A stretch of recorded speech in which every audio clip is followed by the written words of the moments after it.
আজকে দিঘির পাড় বাজারে গিয়ে পদ্মার এই ভয়ঙ্কর রূপ দেখলাম।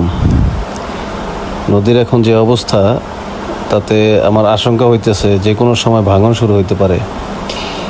আর ভাঙন শুরু হইলে সবচেয়ে ক্ষতিগ্রস্ত হবে দিঘির পাড় বাজারটা।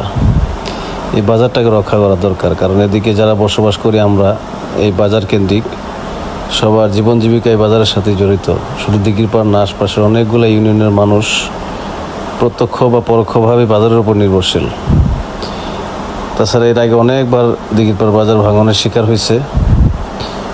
গত কয়েক বছর মোটামুটি একটা স্থিতিশীল অবস্থায় ছিল, কিন্তু এবার অবস্থাটা কেমন জানি মনে হইতেছে আমার কাছে। তাই স্থানীয় নেতৃবৃন্দ যারা আছেন, তারা সরকারের কাছে, প্রশাসনের কাছে জোর দাবি জানান যাতে ভাঙন রোধ করার জন্য কার্যকর কোনো ব্যবস্থা নেওয়া হয়। কারণ বাজার ভাঙলে আপনি আমি সবাই ক্ষতিগ্রস্ত হব। তাই এই ব্যাপারটা সরকারের কাছে